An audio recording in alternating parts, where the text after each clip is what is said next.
देखिए, आप ये कह रहे हैं, राजकुमार भाटी जी कह रहे हैं कि यूपी में 10 सीटों पर वोटिंग हुई और वहां पर बहुत से लोगों को जो उनके वोटर थे उन्हें वोट नहीं डालने दिया गया। मैं चाह रही हूँ कि उस पर आप लोग रिएक्ट करें। हाँ, देखिए, ये पुरानी कहावत है, खिसियाई बिल्ली खंबा नोचे। ये क्या कर, विपक्ष का ये हमेशा ये रोना रहता है कि अगर जो मान लो वो जीत गए तो ईवीएम खराब नहीं है, तो ईवीएम सही हो गई। अगर जो बीजेपी का कोई भी कैंडिडेट जीतता है तो चिल्लाने लगते हैं सारी विपक्षी पार्टियां, ईवीएम खराब है, ईवीएम खराब है। जब राज्य के चुनाव हुए थे, ममता बनर्जी की वहां सरकार बनी, तब ये विपक्षों के कोई नहीं आया कहने कि ईवीएम खराब है, ईवीएम खराब है। जब भी बीजेपी का कोई व्यक्ति जीतता है तो ये रोने लग जाते हैं। वो कहावत ये बिल्कुल सटीक सत्य सिद्ध होती है, खिसियाई बिल्ली खंबा नोचे। ठीक है, वो ये कह रहे हैं कि ये एक्सक्यूजेज है, लेकिन जो वो बात बता रहे हैं वो कह रहे हैं कई जगहों पर। आप बताइए, आप यहीं के वोटर हैं। हाँ। क्या लग रहा है आपको, ऐसा हुआ है क्या? कुछ देखा है?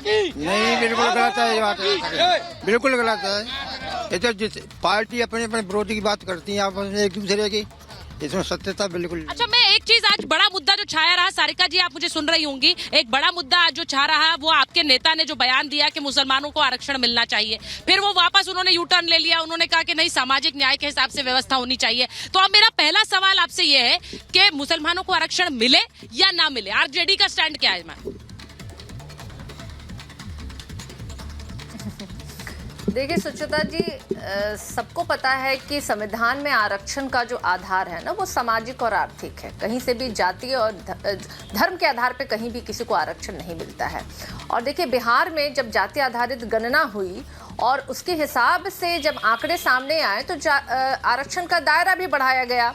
और हमारा मानना है, हमारी पार्टी का मानना है कि देशव्यापी जाति आधारित गणना होनी चाहिए। और वैसी वो जातियां जो आज भी मुख्य धारा में नहीं आ पाई हैं, उन्हें मुख्य धारा में लाने की जिम्मेदारी सरकार की भी बनती है और हम सबों की बनती है।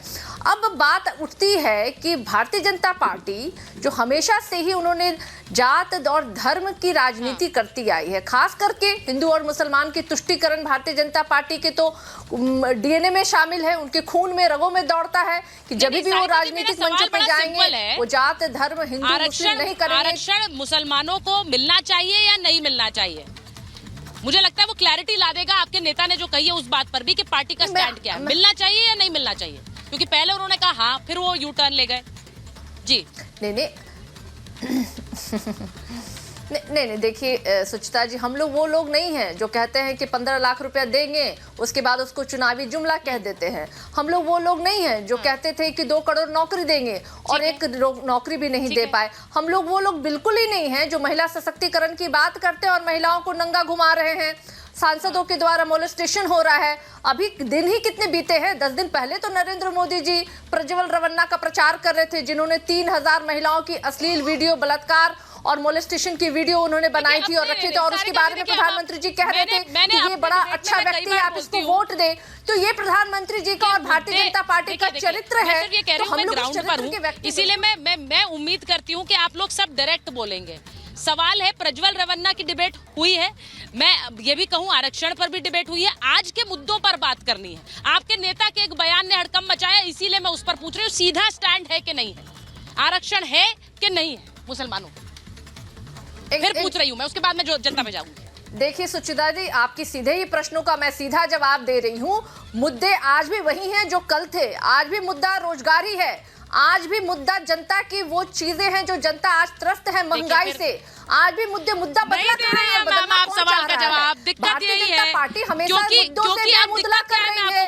आपके सीधे सवाल का जवाब कि अगर आप कहेंगे कि नहीं देना है मुसलमानों को आरक्षण तो आपका वोट बैंक इफेक्ट होगा। अगर आप कहेंगे कि देना है तो फिर आप पर ये काउंटर आएगा कि पिछड़ों का क्या है, उनके हिस्से में से आरक्षण दिया जाएगा, वो भी आपका वोट बैंक है। तो ये दिक्कत होगी और इसीलिए इस पर सोचना पड़ेगा। मैं एक बार पूछना चाह रही हूँ, जो आज लालू जी ने कहा उस पर मैं चाह रही हूँ आप लोग जरा बताएं कि उन्होंने पहले कहा कि मुसलमानों को आरक्षण मिले, फिर उन्होंने कहा कि नहीं, सामाजिक व्यवस्था है। देखिए, मैं आपको बताऊं, इनके पास कोई मुद्दे नहीं है। सबसे बड़ा विषय क्या है कि आम जनमानस, आम जनता ये चाहती है कि हमको सरकार वो चाहिए शोषित, वंचित, आदिवासी, SC, OBC सबको साथ में लेके चलने वाली सरकार हो और जमीनी स्तर पर धरातल पर कार्य करती है, वो पार्टी चाहिए। हमको ये सरकार नहीं चाहिए, ऐसी पार्टी नहीं चाहिए कि एक जाति से चलती हो या एक पार्ट पर चलती हो या एक मुसलमान का बैंक वोटार से चलती हो या एक परिवार से चलती हो। हमको ऐसे लोगों की जरूरत नहीं है। हमको ऐसे लोग चाहिए जो कि सबको, देश को प्रभाव बना के बोलिए, माइक पर बोलिए, माइक पर बोलिए। अभी भैया ने बोला जिनका परिवार है एक परिवार पे चलती, जिनका परिवार ही नहीं वो क्या करेंगे? किसान का दर्द किसान ही समझ सकता है, परिवार का दर्द परिवार वाला ही समझ सकता है। ये महोदय जी बोल रहे थे कि वंदे मातरम, क्या विपक्षी लोग वंदे मातरम नहीं करते? क्या आज से 15 साल पहले क्या कभी वंदे मातरम नहीं हुआ? कांग्रेस की कोई भागीदारी नहीं हुई क्या? देश जब आजाद हुआ, जब कह रहे हैं उन्होंने कॉपीराइट कर लिया उसको। नहीं, कॉपीराइट नहीं किया, मैं ये नहीं कह रहा हूँ, लेकिन इन लोगों का ये है कि बीजेपी एक ऐसी वॉशिंग मशीन है जो गलत काम करके बस पार्टी समर्थन कर लो, आप एकदम बिल्कुल दूध के पाक साफ धुले हुए हो गई। कह रहे कि ये तो पाक साफ करने वाली वोटों की राजनीति के अलावा आरक्षण में और कुछ नहीं होता क्या? सारी पार्टियां सिर्फ मुसलमानों के वोटों को ही पीछे भागती हैं। क्या सबका आरक्षण समान नहीं होना चाहिए? व्यवस्था ऐसी होनी चाहिए कि जो गवर्नमेंट ने सभी को ले रखा आरक्षण में, और जो आदिवासी वगैरह जितने भी लोग हैं उस आरक्षण में क्या वोटों के लिए सिर्फ मुसलमान ही दिखाई देते हैं पूरे देश में? अब देखिए बड़ी बात उन्होंने कही है कि वोटों के लिए क्या सिर्फ एक धर्म ही नजर आता है? हाँ मैम, रिजर्वेशन जो लागू किया था सिर्फ 10 साल के लिए लागू किया गया था और वो उस आधार पर किया था। अब जिसे जरूरत है गरीबी आई के आधार पर EWS के आधार पर आरक्षण दिया जाए, इस तरीके से आरक्षण देंगे। मैम ये तो जात पात पर राजनीति, धर्म पर आरक्षण तो कहीं बात ही नहीं हुई थी। धर्म के नाम पर ऑलरेडी मैंने पाकिस्तान बन गया, बांग्लादेश बन गया, अब भी नहीं आरक्षण देके मतलब एक नया देश और बना रहे हैं क्या? देखिए एक बात जो मैं एक बार जरा आ रही हूँ दुष्यंत जी आपके पास आ रही हूँ, माफी चाह रही हूँ, थोड़ी देर से आ रही हूँ। उन्होंने कहा कि भाई धर्म के आधार पर क्यों होगा, क्योंकि इसकी कोई व्यवस्था नहीं थी। ये जनता की आवाज है। मैं स्टूडियो में आपसे सवाल करती हूँ, आज जनता का सीधा सवाल आप तक पहुंचा रही हूँ। नहीं, बिल्कुल मैं जनता को आश्वस्त करना चाहता हूँ, इंडिया अलायंस की किसी राजनीतिक दल ने या किसी कॉमन मिनिमम प्रोग्राम में धर्म के आधार पर आरक्षण किसी भी धर्म को देने का कोई ना वादा किया है, ना घोषणा की है, ना हमारे संविधान में ऐसा कोई प्रावधान है। भारतीय जनता पार्टी दरअसल ध्यान भटकाने के लिए, विपक्ष को बदनाम करने के लिए इस तरह का नैरेटिव गढ़ने का प्रयास कर रही है। इसमें कोई सच्चाई नहीं है, ये एकदम से पूरा फेक नैरेटिव है। विपक्ष का वादा है 1 लाख रुपया प्रति गरीब महिला को उनके खाते में देना, 30 लाख नौकरियों को भरना, अग्निवीर की जगह पूर्व की भांति सेना में भर्तियां शुरू कराना, बेरोजगार युवाओं को, जो शिक्षित लोग हैं उनको 1 साल के लिए गारंटी का रोजगार देना, ये उनके मुद्दे हैं। आप उन मुद्दों के साथ जुड़िए और बात करिए। हमारे भारतीय जनता पार्टी के प्रवक्ता और प्रधानमंत्री जी ऐसी चीजों को कह रहे हैं जिनका कहीं अस्तित्व में ही नहीं है।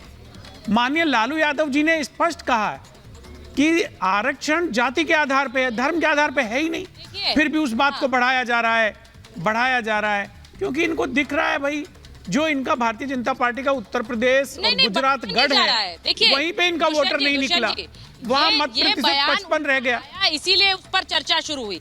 बयान उनका आया इसीलिए चर्चा शुरू हुई, ऐसे नहीं है। लेकिन बयान पे उन्होंने स्पष्टीकरण भी दिया है और स्पष्टीकरण उनका साफ है। ठीक है, मैं एक बार जरा सुनिए, मैं एक बार जरा